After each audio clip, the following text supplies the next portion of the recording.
peço que você abra a tua Bíblia, por favor, em Gênesis, capítulo 16.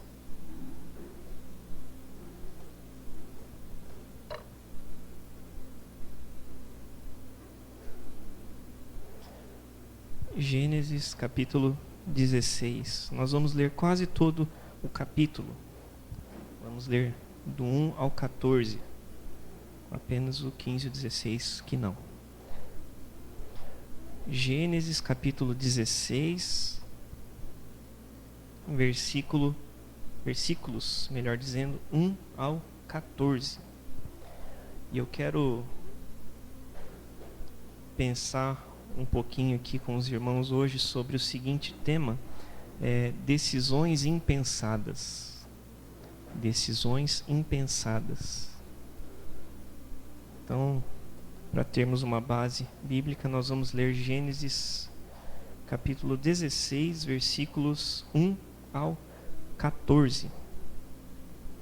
Tá? Eu acredito que possa ser projetado ali, por favor.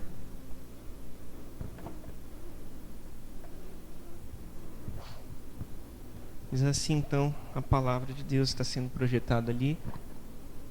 E você pode acompanhar aí na tua Bíblia também.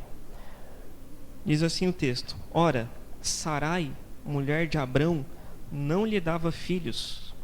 Tendo, porém, uma serva egípcia, por nome Agar, disse Sarai a Abrão: Eis que o Senhor me tem impedido de dar à luz filhos. Toma, pois, a minha serva, e assim me edificarei com filhos por meio dela. E Abrão anuiu, ou assentiu, ao conselho de Sarai. Então Sarai, mulher de Abrão, tomou a Agar, egípcia, sua serva, e deu-a por mulher a Abrão, seu marido, depois de ter ele habitado por 10 anos na terra de Canaã. Ele a possuiu e ela concebeu. Vendo ela que havia concebido, foi sua senhora por ela desprezada. Disse Sarai a Abrão: Seja sobre ti a afronta que se me faz a mim. Eu te dei a minha serva para a possuíres. Ela, porém, vendo que concebeu, desprezou-me. Julgue o Senhor entre mim e ti. Verso 6. Respondeu Abrão a Sarai: A tua serva está nas tuas mãos. Procede segundo melhor te parecer. Sarai humilhou-a, e ela fugiu de sua presença. Tendo-a achado o anjo do Senhor junto a uma fonte de água no deserto, junto à fonte no caminho de Sur, disse-lhe: Agar, serva de Sarai, de onde vens e para onde vais? Ela respondeu: Fujo da presença de Sarai, minha senhora. Então lhe disse o anjo do Senhor: Volta para a tua senhora e humilha-te sob tuas mãos.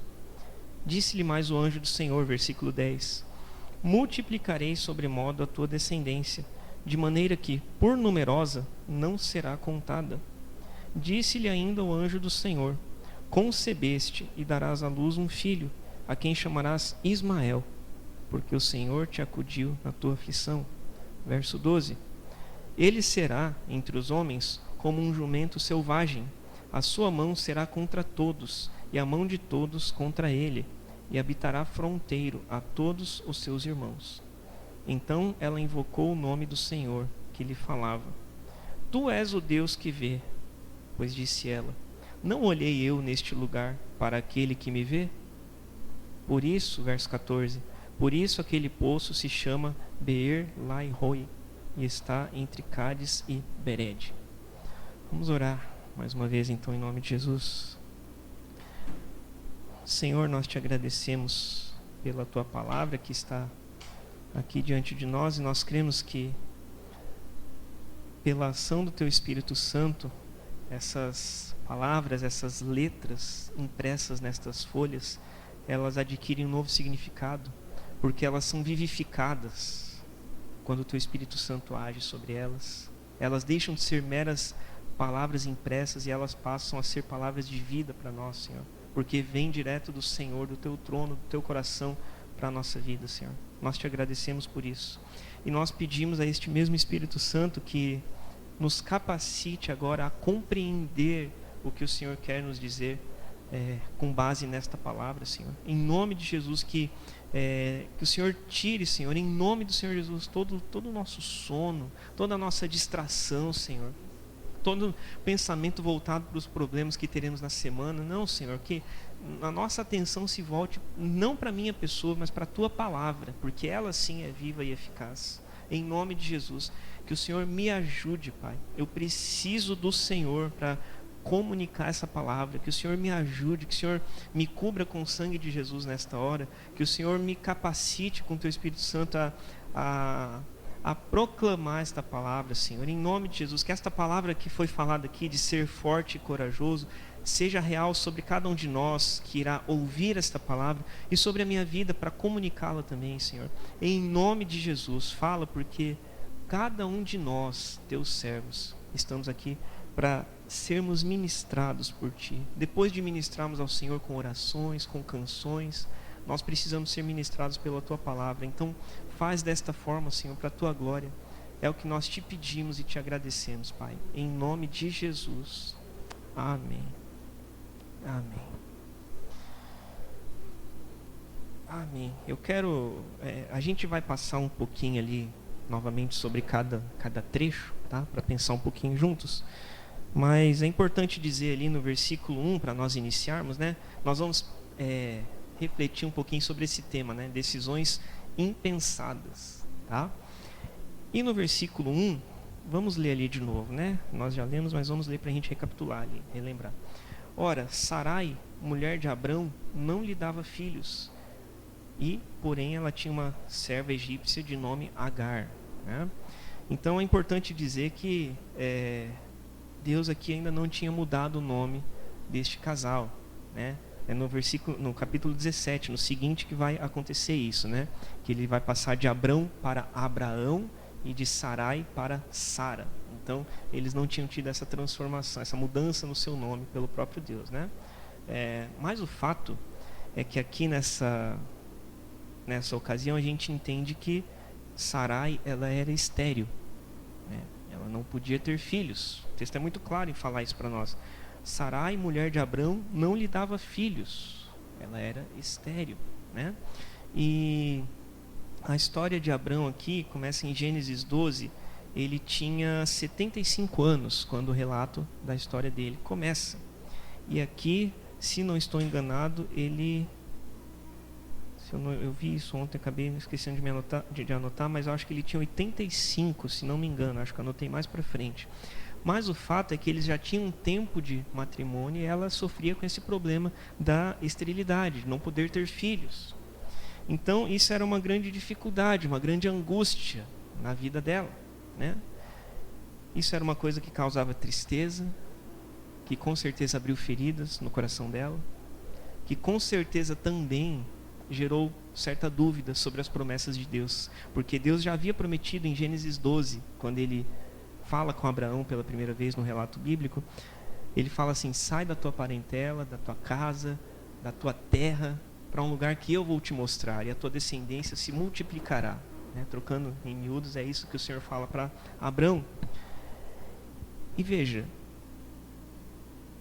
pessoas idosas já, né? Em idade, na sua idade, né? Pessoas idosas, uma esposa estéril, já tinham se passado alguns anos e ele ainda não tinha acontecido a gravidez. Então a promessa do Senhor, ela começava a ficar talvez um pouco distante no coração deles, talvez com risco até de não se cumprir, né? E muitas vezes é assim comigo e com você, com a gente, né? Deus fala, Deus promete, Deus dá ânimo, Deus dá esperança, mas as circunstâncias, as dificuldades, as esterilidades da minha vida e da tua vida podem talvez tirar um pouco da nossa esperança, né? E acabar criando feridas no nosso coração. Então, esse era o contexto dessa situação, desse casamento, né? Que estava ali entre Abrão e Sarai. E nos versículos 2 e 3, né? Então, acompanha ali comigo. Disse Sarai a Abrão: eis que o Senhor me tem impedido de dar à luz filhos. Ele havia feito a promessa, vamos lembrar, mas ele estava impedindo de engravidar. Não estava acontecendo. Ela não estava concebendo. E ela segue falando: toma, pois, a minha serva, e assim me edificarei com filhos por meio dela. E Abrão anuiu ao conselho de Sarai. Então Sarai, mulher de Abrão, tomou a Agar, egípcia, sua serva, e deu-a por mulher a Abraão, aliás, a Abrão, seu marido, depois de ele ter habitado por 10 anos na terra de Canaã. Aqui que está o indicativo da idade dele, né? Com 75 anos ele chegou até lá, habitou 10 anos, então, portanto, 85, né? Um senhor já de 85 anos, né? Na expectativa de ser pai, né? Então, aqui nesses 2 versículos, Sarai, ela tem uma grande ideia. Ela tem uma grande ideia. Ela tem a ideia do momento ali, né? Ela resolve dar uma mãozinha para Deus. Ela resolve dar um empurrãozinho, dar uma força para o Senhor, né? Para a promessa dele se cumprir, porque afinal de contas, Abraão já estava com 85 anos. E segundo os relatos bíblicos, se a gente calcular, seriam mais ou menos 9 a 10 anos de diferença entre os dois. Ela já era uma senhora idosa, ela era mais jovem, né? Então ela tinha ali nessa época uns 75, 76 anos, mais ou menos, né?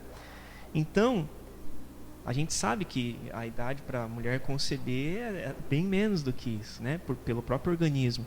E ela já era uma senhora idosa, beirando os 80 anos. Então ela fala, não, eu tive uma ideia aqui. Eu vou dar uma forcinha para o Senhor para o negócio acontecer. A promessa dele vai se cumprir, mas eu tenho que fazer a minha parte, né? Então eu vou dar uma força. Mas naquela época, veja que ela deu a serva dela, Agar, a egípcia, para que Abrão se deitasse com ela e ela concebesse. E assim o filho seria dela.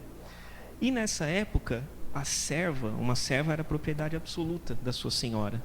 A vida da própria serva, o produto do trabalho das mãos da serva, os filhos que ela concebesse, que a serva concebesse, tudo pertencia à senhora, à dona, né?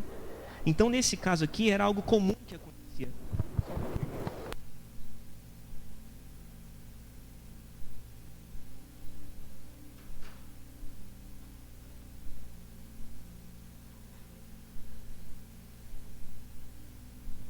Som. Alô. Vamos testar, senão eu pego com fio ali. Então, isso era algo comum que acontecia na época. As mulheres que não podiam ter filhos davam as suas servas para que o esposo se deitasse e as deitasse.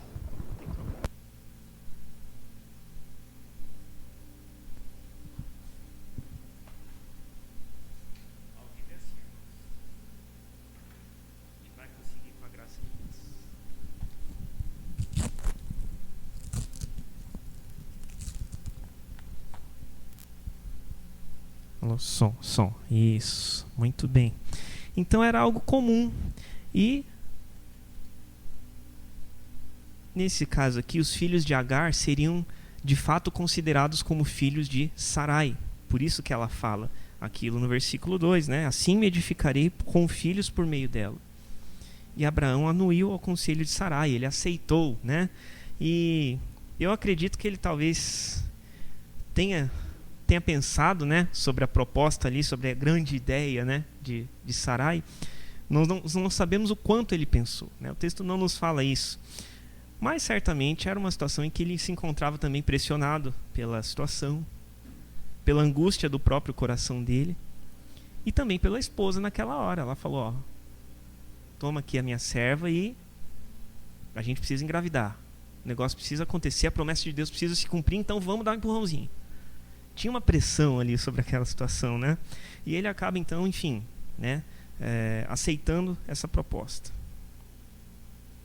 Então veja, a gente já vai continuar a história aqui, nós já lemos, mas eu falei sobre decisões impensadas, né, que era o tema para a gente tratar aqui. Veja aqui que está sendo tomada nesse momento uma decisão desastrosa, com base em esforços próprios. Não está sendo dada prioridade para a questão da paciência, da confiança em Deus. Eles querem fazer do próprio jeito. E muitas vezes eu e você queremos fazer do nosso próprio jeito. A gente tem grandes ideias. Nossa, agora desse jeito aqui vai funcionar. Eu estou esperando o Senhor agir, mas está demorando um pouquinho, então vamos dar uma forcinha. Aí a gente pega aquele negócio do orar mais ação. Senhor, eu estou orando, mas eu tenho que agir também, né? Mas a gente não espera Deus agir, né? Às vezes a gente não espera e deixa a paciência e a confiança em Deus de lado. E seguindo no versículo 4 ao 6, vamos separar por trechos ali, né? Versículos 4 ao 6. Ele a possuiu e ela concebeu. Vendo ela que havia concebido, foi sua senhora, ou seja, Sarai, por ela desprezada. Então Agar viu que engravidou ali e começou a desprezar a sua dona, porque a serva ela havia concebido, a senhora era estéril, né? Começou a humilhá-la. Disse Sarai então a Abrão, foi reclamar com o marido, né? Foi reclamar: seja sobre ti a afronta que se me faz a mim. Eu te dei a minha serva para a possuíres. Ela, porém, vendo que concebeu, desprezou-me. Julgue o Senhor entre mim e ti. Então ela vai reclamar. Ela vai reclamar com Abrão, fala: é o seguinte, você foi lá com ela, aconteceu o negócio e agora ela tá me humilhando. Resolva aí. Basicamente era isso que ela estava falando para o marido dela. E aí Abrão também, por outro lado, a tua serva está nas tuas mãos, versículo 6. Procede segundo o melhor te parecer. Resolva aí, mulher. Resolva aí, a serva é tua, então você que teve a ideia, então resolva aí. E foi isso que aconteceu. Vamos traduzir em miúdos para a gente entender a conversa entre eles. E Sarai então humilhou-a, e ela fugiu de sua presença.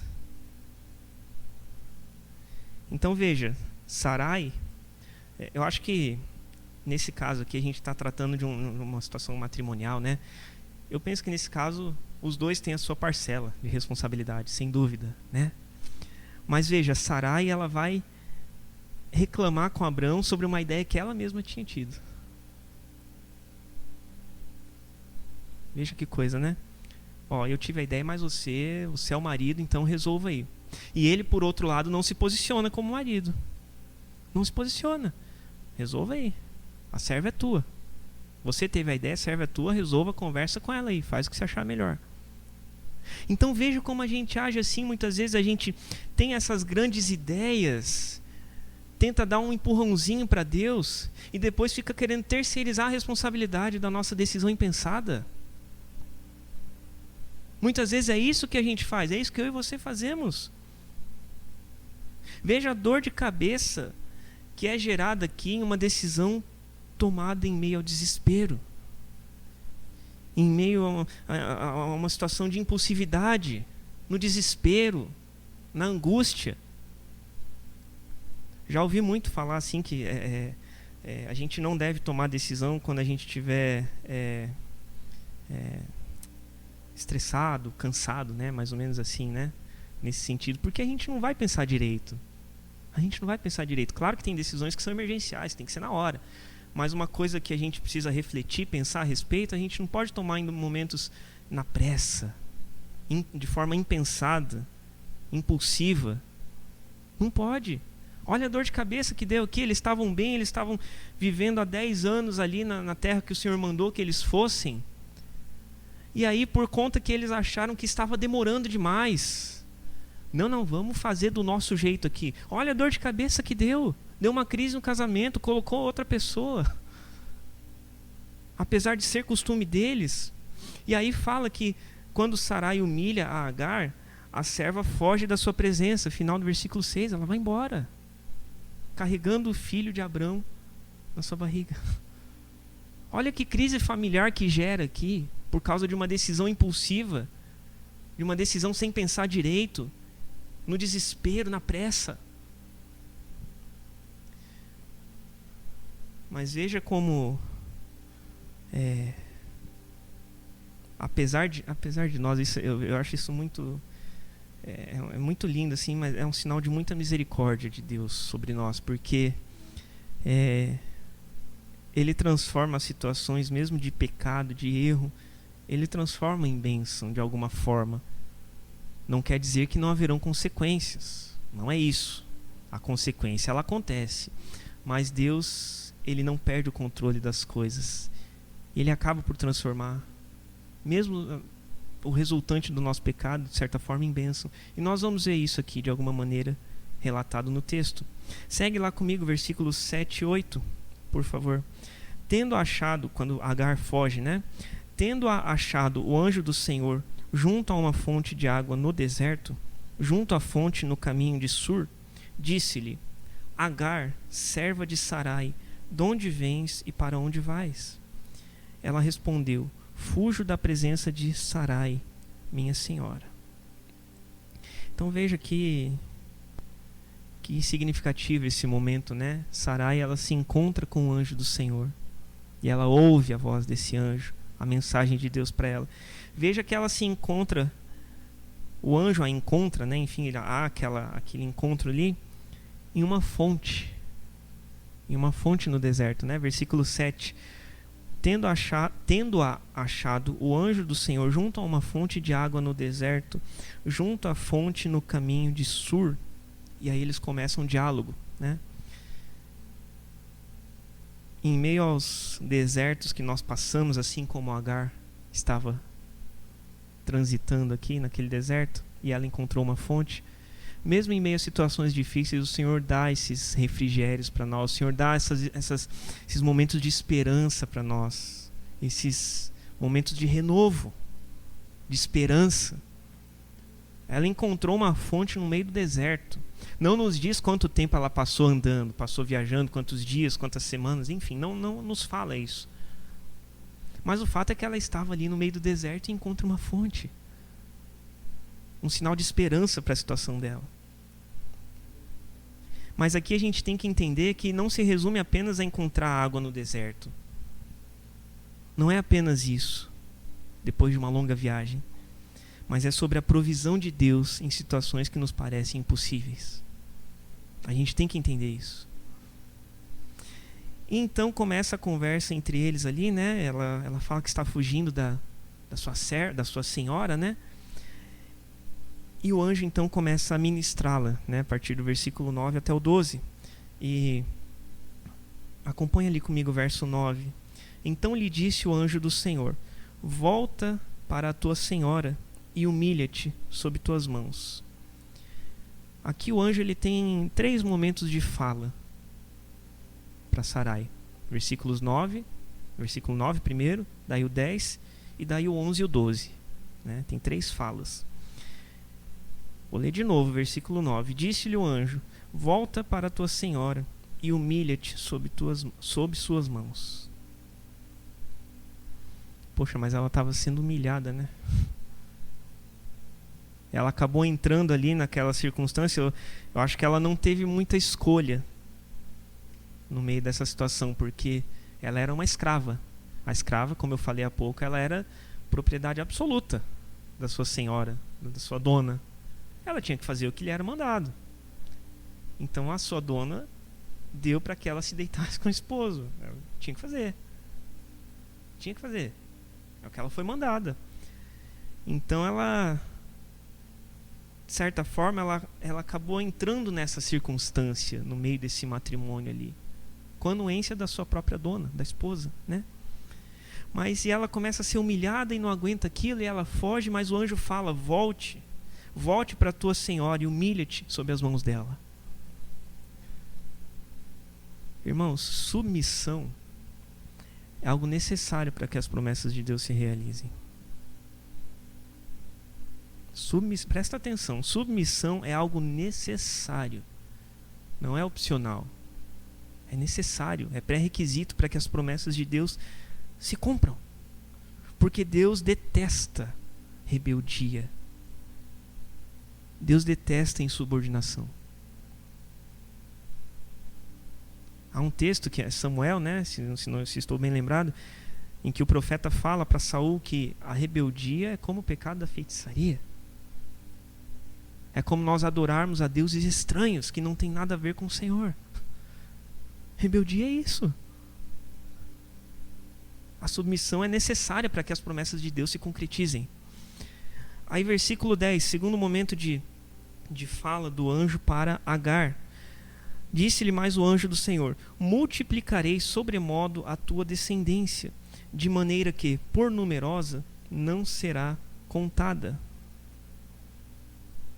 Então veja que a gente tem que lembrar que nesse momento em que ela fugiu da sua senhora, Agar ainda se encontrava gestante, né? transitando ali no deserto, até acontecer toda essa história aqui, encontrar a fonte e tudo mais. Ela estava gestante, esperando um filho de Abrão. E por amor dele, Abrão, servo de Deus, Deus promete honras ao menino. Nesse sentido que eu disse há pouco, que mesmo quando a gente peca, e há consequência do pecado, mas mesmo isso, algumas dessas consequências, o Senhor é tão misericordioso conosco que Ele transforma em bênção. Criança é bênção, não é? Criança é bênção, sempre, sempre. Essa circunstância que a criança foi gerada aqui foi a mais certa? Talvez não, mas a criança permanece sendo uma bênção. Nesse sentido, que o Senhor transforma aquilo que é maldição em bênção. Porque afinal de contas Ele fala que vai honrar, vai multiplicar sobremodo a descendência de Agar. Através de quem? Através do seu filho, que ela estava esperando. E o anjo segue falando, versículos 11 e 12. Disse-lhe ainda o anjo do Senhor. Veja que maravilhoso isso, ó. Versículo 9. Então lhe disse o anjo do Senhor. Aí versículo 10. Disse-lhe mais o anjo do Senhor. Aí versículo 11. Disse-lhe ainda o anjo do Senhor.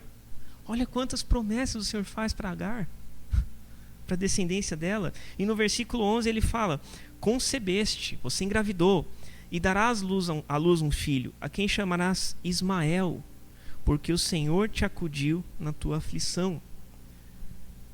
Caso alguém não saiba, eu fui olhar o significado de Ismael, é Deus ouve, Deus ouviu. E é por isso que ele fala, vai se chamar Ismael, porque tinha muito a ver, os nomes que eram dados, tinha muito a ver com questão do caráter, com questão dos fatos que aconteciam. E ele se chamaria Ismael, Deus ouve, porque o Senhor te acudiu na tua aflição, o Senhor ouviu a tua oração. A oração de Agar. E aí ele segue falando, né? Ele será, versículo 12, ele será entre os homens como um jumento selvagem, e a sua mão será contra todos, e a mão de todos contra ele, e habitará fronteiras a todos os seus irmãos. Dali sairia um povo guerreiro, né? Hoje nós sabemos que foi dali que se originou o povo árabe, né? Porque o que acontece? A promessa do Senhor, ela não era para se cumprir por meio de Ismael.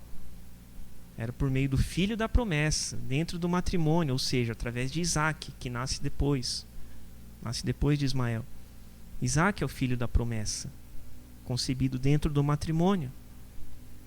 Mas ainda assim, mesmo Ismael não sendo esse filho da aliança, o filho de dentro do matrimônio entre Sarai e Abrão, Deus honra, Deus muda a circunstância em bênção. Esse é o ponto. Apesar de nós, Deus muda as circunstâncias em bênção. Ele é tão misericordioso com a gente que Ele transforma. E versículos 13 e 14, então, que é o final aqui do nosso texto, e eu já estou de fato me encaminhando para concluir. Nos versículos 13 e 14, Agar, ela então, depois de tudo isso, ela louva ao Senhor. Agar louva ao Senhor. Então, verso 13, então ela invocou o nome do Senhor que lhe falava, através do anjo. E ela diz: Tu és o Deus que vê. Tu és Deus que vê. Pois disse ela: Não olhei eu neste lugar para aquele que me vê? Lembrando, ela estava no poço, né? Ela estava no poço, um lugar de esperança, um lugar de renovo, um lugar de refrigério. E ela olha para aquele lugar e contempla aquele anjo ministra a ela. E ela fala: Não olhei eu neste lugar para aquele que está me vendo, mesmo em meio ao deserto, mesmo em meio às circunstâncias, mesmo em meio ao desespero, mesmo em meio às angústias? O Senhor é o Deus que me vê. E é por isso que ela fala, ela dá o nome para aquele poço, né? Como eu falei, o poço, os nomes tinham muito a ver com o que acontecia, com o caráter, com o contexto da situação. E ela dá o nome daquele poço de Beer Lai Roi, verso 14, do hebraico, né? Mas esse poço, o nome desse poço significa poço daquele que vive e me vê. Beer Lai Roi, poço daquele que vive e me vê. O Senhor vive, o Senhor vê e o Senhor ouve. Ele vive, Ele vê e Ele ouve. Mas abra lá comigo, por favor, antes de nós finalizarmos, Salmo 115. Eu gosto muito desse salmo, muito mesmo. Salmo 115.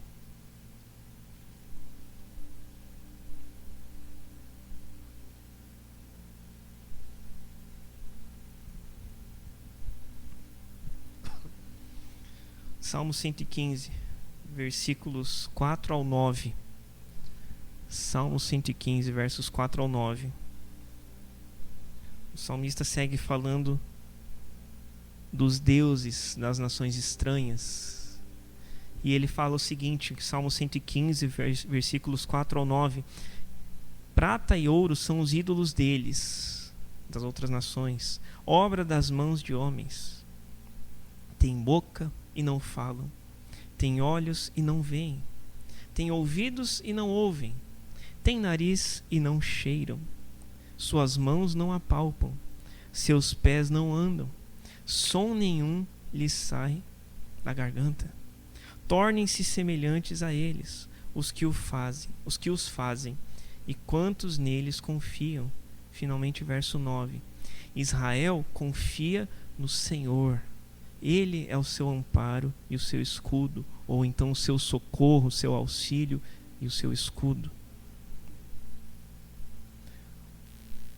Os povos das outras nações, como diz aqui, confiavam em deuses de prata e ouro, que não ouvem, que não cheiram, que não andam, que não falam, que não enxergam. Mas Agar, e que conosco seja assim também, ela confiava no Deus que vive, no Deus que vê e no Deus que ouve. E se de fato este é o Senhor, se de fato Ele é tudo isso, o Deus que vive, o Deus que vê e o Deus que ouve, diferente dos demais outros deuses, se este é o nosso Deus, nós não precisamos dar nenhum tipo de forcinha para que Ele cumpra suas promessas. O Senhor não precisa de mãozinha nossa. Não precisa. Não precisa. Nós temos que fazer a nossa parte e nós precisamos pedir que Deus nos mostre, que Deus nos revele. Nós precisamos, de fato, buscar na palavra o que Ele quer. Nós precisamos. Mas nós não precisamos induzi-lo a agir. Nós não precisamos dar um empurrãozinho em Deus. Ele não precisa disso. Ele é o Deus que vive, que me vê e que me ouve, que nos vê e que nos ouve. Ele não precisa de forcinha. Ele vai cumprir. Aqui, ele cumpriu que Sara concebesse, engravidasse e desse à luz um filho. Cumpriu. Cumpriu, mas ele ainda levou 13 anos para cumprir depois dessa história. Ele ainda levou, em média, 13 anos. Quando Isaac nasceu, Ismael já tinha 13 anos.